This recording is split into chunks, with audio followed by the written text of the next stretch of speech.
kita akan mulai live streamnya online. Gung suara sampun online. Nah, ini dia. Halo, Ayu. Ada kejutan di belakang. Halo. Ada kejutan. Aduh, asik sekali ya. Padahal cuman online gini ya. Bisa ketemu rasanya seperti melalui mereka. Lancar.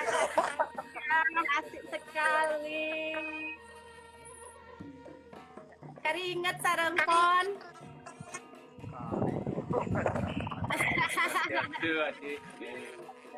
Dayu Indah, bagaimana kabar? Baik-baik. Becek sareng sami nge. Semua sehat-sehat. Bagus. Mungkin teman-teman yang lain masih banyak pengen dengar langsung. Nah, Dayu Indah, cerita sedikit mengenai Dayu. Napi makin kesibukannya. Salam kenal semuanya, yang Dayu Indah.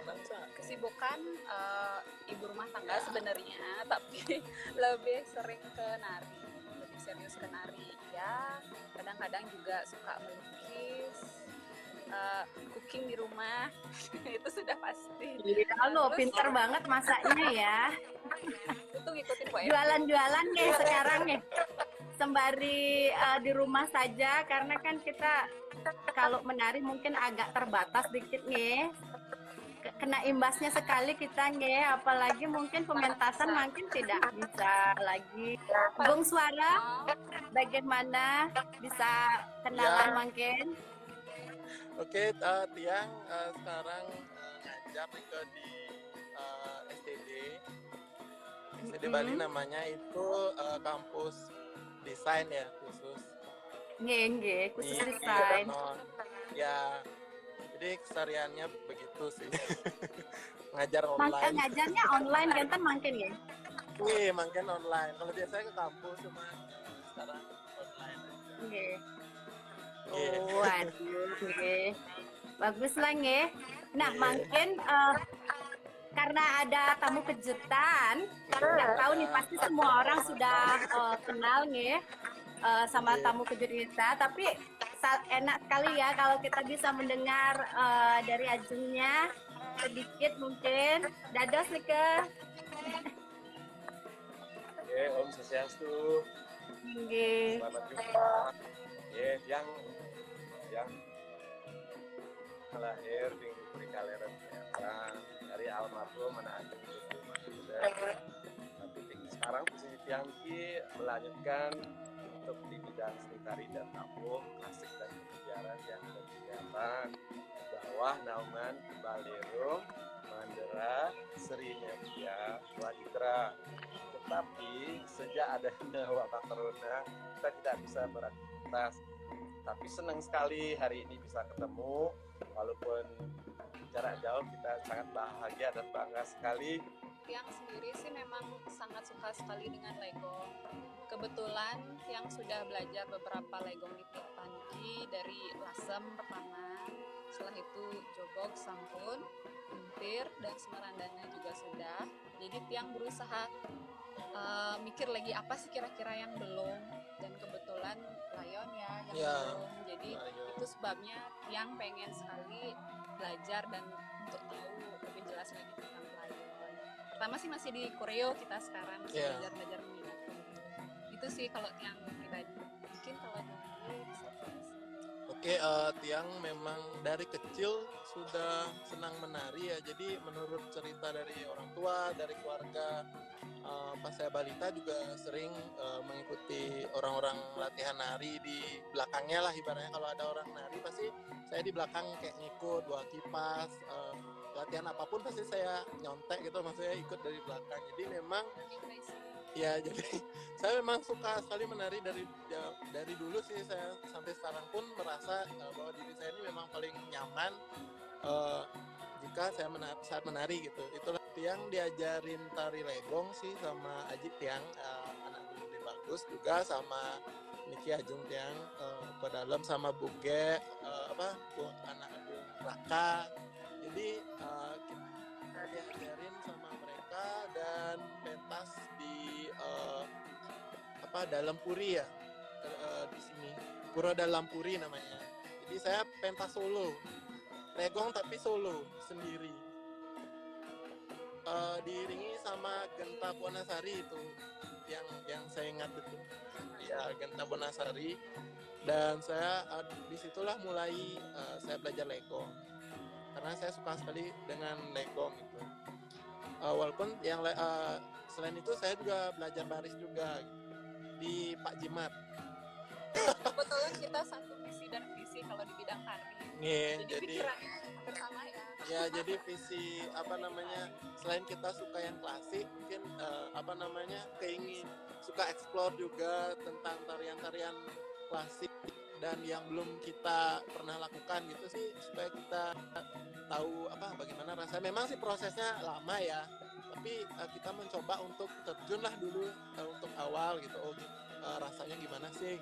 Gitu aja sih Mbak Evi. Kita lagi sedang mencari dasar dan rasa aja sih sekarang. Anak muda yang betul-betul suka untuk melanjutkan melestarikan khususnya seni pelegongan klasik di Peliatan. Tetapi yang mungkin kembali ke sejarah sedikit dulu, karena ini berawal dari almarhum Ana Agung Gede Mandre. Setelah beliau sukses dengan kegiatannya tahun 31 dari 65, beliau ingin mengangkat kembali legong klasik yang ada di Peliatan. Ya, tentunya diawali dengan legong lasem yang ditarikan secara lengkap. Itu baru didatangkan guru-guru tari, karena beliau ingin sekali di Peliatan berkembang legong klasik, bukan legong lasem saja. Nah, ini datanglah Ibu Reneng ke desa Peliatan mengajar legong copong, legong buntul, kayaknya yang masih ingat bagaimana mengajarkan terutama legong buntul. Ciri khas legong buntul beda lah dengan yang kita lihat sekarang gitu. Ada lagi Ibu Sayu Muklen itu dahulu dicari legong buntir dan legong pelayon. Nah, karena ingin sekali di Peliatan itu tidak bongkar biar saja berkembang, tapi klasik juga ikut agar seimbang antara biar dan klasik. Selanjutnya dimulai ide, karena di Peliatan itu dulu penari legongnya juga ada laki-laki, dibuatlah legong lanang.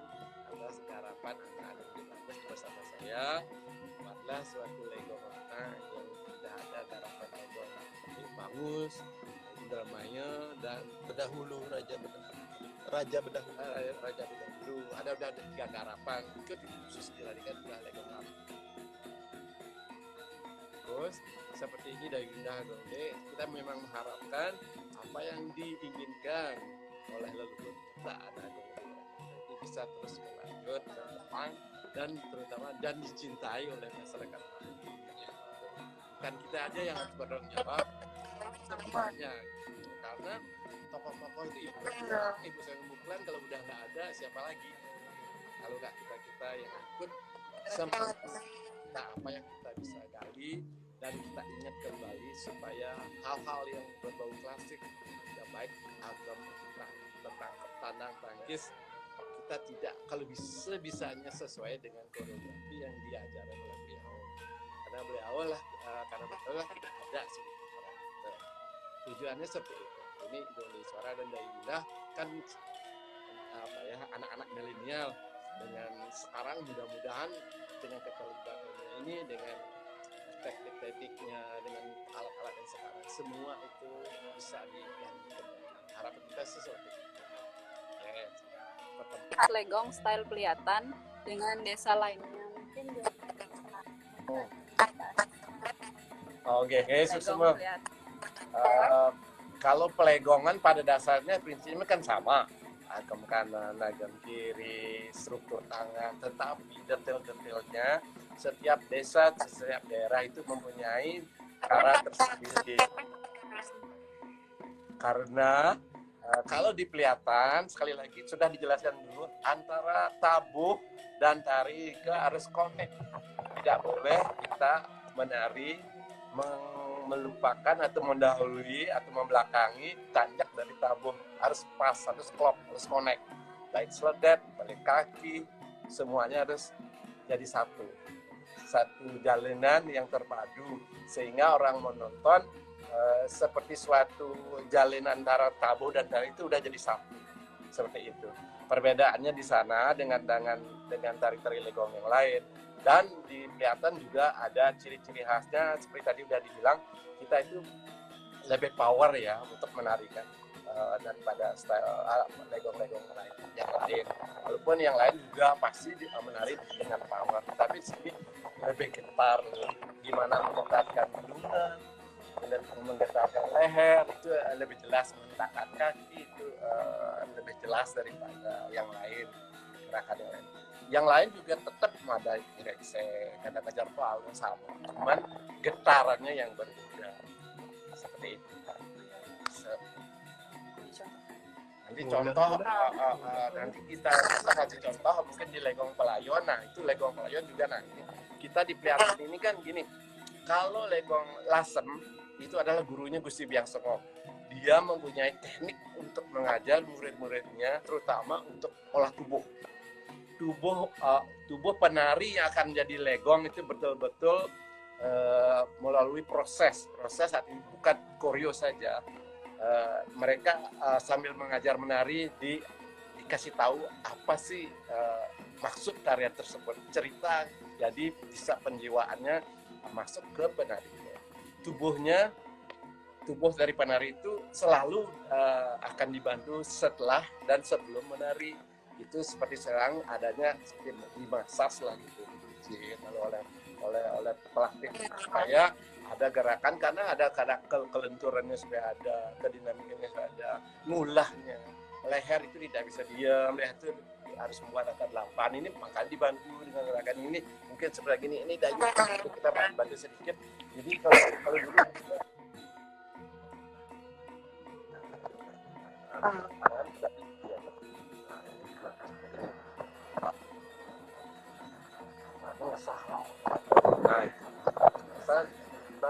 jadi mereka tahu kalau misalnya harus pakai power, kita beri power.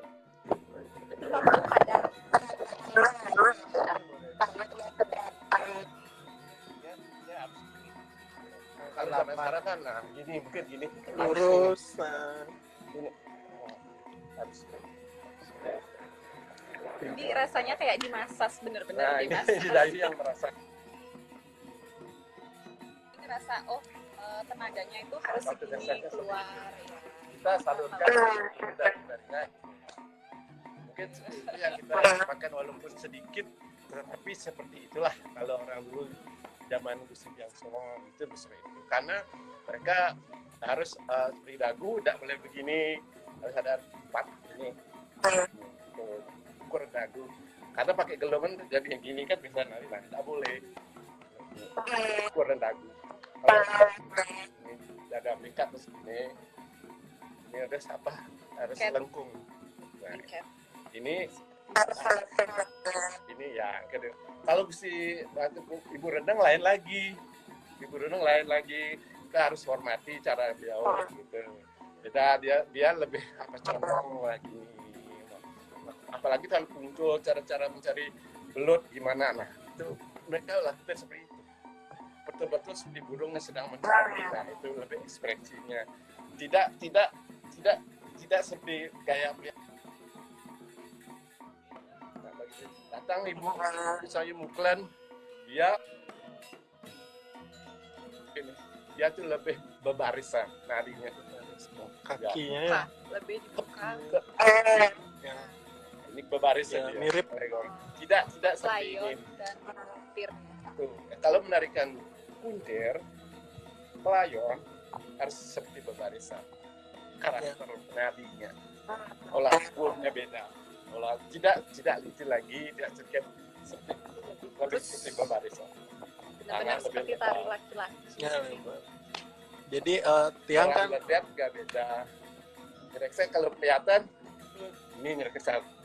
Direksek kelihatan harus dagu. Kalau ibu saya bukan beda. Nah itu harus betul-betul dikalikan.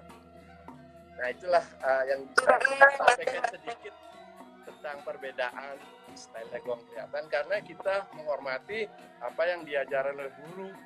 Kita tidak mengubah apa yang diajarkan, kita berusaha menangkap, oh kayaknya Ibu Muklen kayak ini, kayaknya Ibu Renang ini, kayaknya yang semua begini. Seperti itu. Seperti Bapang, itu kan seperti Bapang. Nah itu pepeson. itu dengan diawali dengan itu pepeson Legong Jowo pelayan itu dengan lagu ke lagu Bapang namanya. Lagunya lagu Bapang tapi harinya pepeson dia. Karena dia mulai menari dengan itu. Lagunya iringan namanya Bapang. Bang Gede.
Asam lengkap awalnya kalau tidak pakai condong diawali dengan Bapang.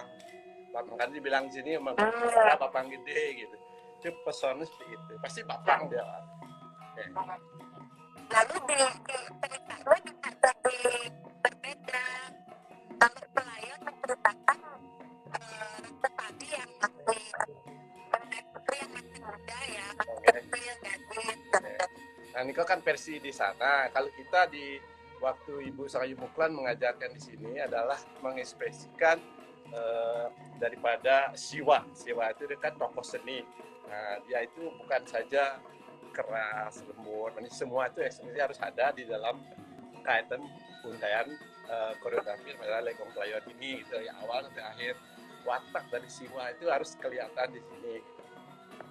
Karena tidak ada yang satu menjadi Langkesari, yang satu menjadi Lasem, di sini tidak ada.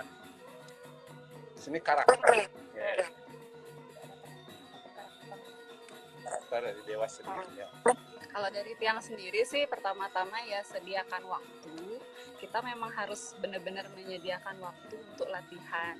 Entah itu mau latihan sendiri di rumah, sekarang kan ada media, ada di HP, bisa lihat dari YouTube atau apa. Dan lebih bagusnya lagi, kita bisa datengin guru-guru, minta tolong diajarkan mungkin, tapi ya belajarnya tetap dengan serius. Pertama waktu, setelah itu niat. Kalau memang sudah serius, apapun, sesulit apapun itu, pasti kita bisa lakukan dengan baik. Selain itu, Mungkin apa namanya? Iya. Jadi memang Legong ini kan ibaratnya jati diri ya sebagai orang Bali lah terutama. Sekali lagi terima kasih atas waktunya yang diberi kesempatan untuk memberikan sedikit masukan tentang bagaimana sebagai generasi penerus untuk ikut serta melestarikan tarian klasik khususnya tari Pelegongan dimanapun daerahnya, karena di Bali itu kaya dengan style, baik di Tiapan, di Sabe, di Inoh, di Denpasar, di Bedungan, semua mempunyai ciri-ciri khas yang masing-masing dengan karakter dan gayanya masing-masing, tetapi sangat unik untuk dipelajari. Perbedaan itu adalah indah dalam kita mengetahui berbagai jenis tari Pelegongan. Tetapi untuk bisa sebagai generasi penerus, bisa kita ikut melestarikan dan mengembangkan, karena banyak sekali yang dulunya ada jenis tari Pelegongan yang berkembang di daerah Bali. Kita mulai saja dari daerah kita masing-masing. Cintailah daerah, cintailah tarian yang ada, yang diwarisi oleh leluhurmu, ketabuhannya. Setelah itu kita lanjutkanlah ke yang lebih luas. Dari Pulau Bali mungkin nanti bisa Pelegongan ini mendunia lagi. Itulah harapan kita sebagai pewaris lagi untuk meneruskan Pelegongan ini. Harapannya sekali lagi semoga generasi muda bukan apa saja bisa melestarikan kembali jenis legong klasik agar bisa mendunia lagi, menggetarkan dunia seperti itu. Matur suksema.